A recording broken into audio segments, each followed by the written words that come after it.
Today we're making organic Midnight Velvet peanut butter cookies. It's a mouthful, but it's good. Stand mixer bowl. And I'm going to put in 1 stick of melted and cooled butter, 146 grams of packed brown sugar, 52 grams of granulated sugar. Now remember, I do mine all organic, but all the ingredients are interchangeable. Do what you do. I just prefer organic ingredients. Now I'm going to put that on my stand mixer with my whisk attachment. I'm going to whisk that until it's kind of light and fluffy.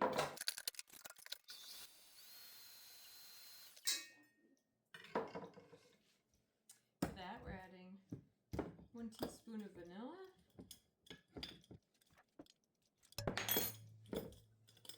2 egg yolks, and 128 grams of peanut butter, or it's about a half a cup. Now I'm putting on my other paddle. I'm going to mix that just until incorporated. All right, half a teaspoon of salt, half a teaspoon of baking soda, and 120 grams of flour. You can put this in a bowl prior and whisk it if you'd like. I'm just dumping it all in. Put that back on and mix it up.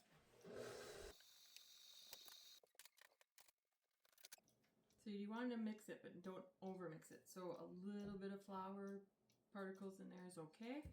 And then you're going to use an ice cream scoop, and you're going to scoop out as much as you want. You're going to roll it in a little bit of a dough. I have a little plate of sugar. We're going to flatten it out a little bit, place it in the sugar. I'm just using a bowl and flattening it out a little bit. Do both sides, and then we're going to transfer that to a cookie sheet.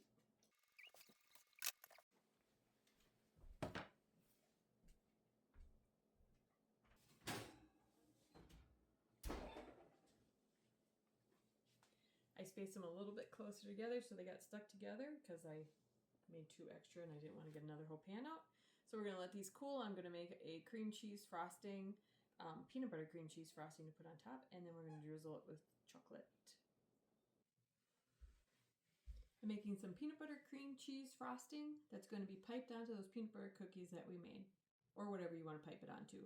So in the bowl I had 2 ounces of softened cream cheese, 3 tablespoons of creamy peanut butter, and 2 tablespoons of butter, softened, unsalted, and I mixed that up till it was nice and smooth. Then I added in half a cup of powdered sugar, or 60 grams, and then a little splash of vanilla. So now I beat that all together. I'm going to beat it a little bit longer because I got some lumps in there, and then we'll check our consistency. You might want a little bit thicker to be piping. We'll see in just a little bit.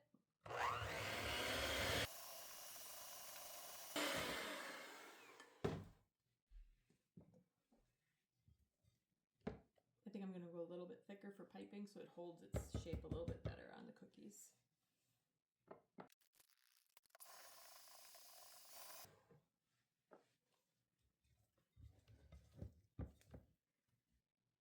Much better. I like that better for the cookies. Now we're going to put that in our piping bag, and then we will pipe that onto our fresh cookies. You don't want your cookies hot because otherwise the frosting is just going to melt.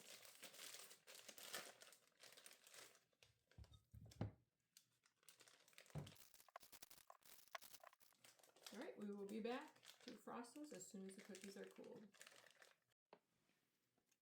I have myself some dark chocolate.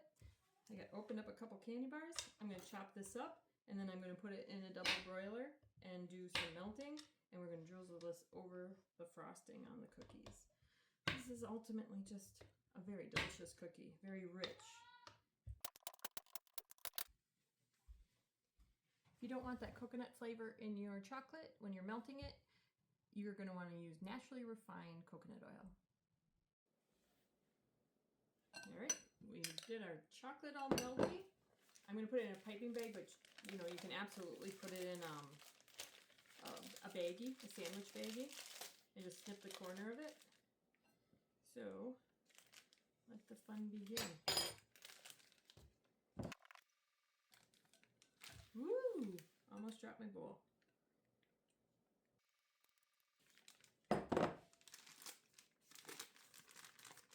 Alright, nice and melty. Alright, we got the cookies. And we have the frosting.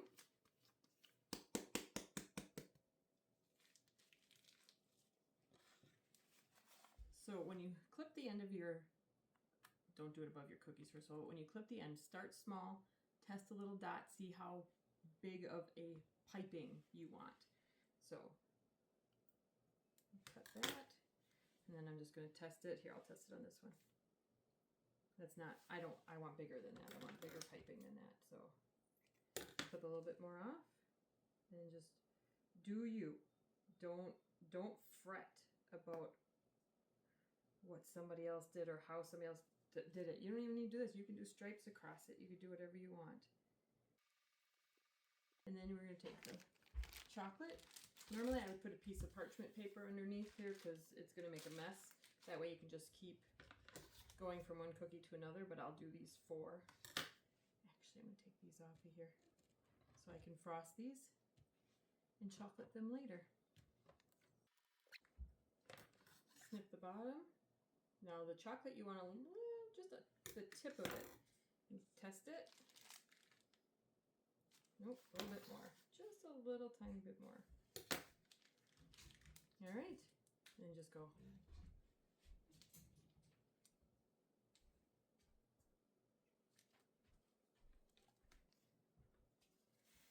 Look at that. And then if you want to do it, I took another couple pieces. I got a little creeper here. I just break those little tiny candy bars in half and place them in.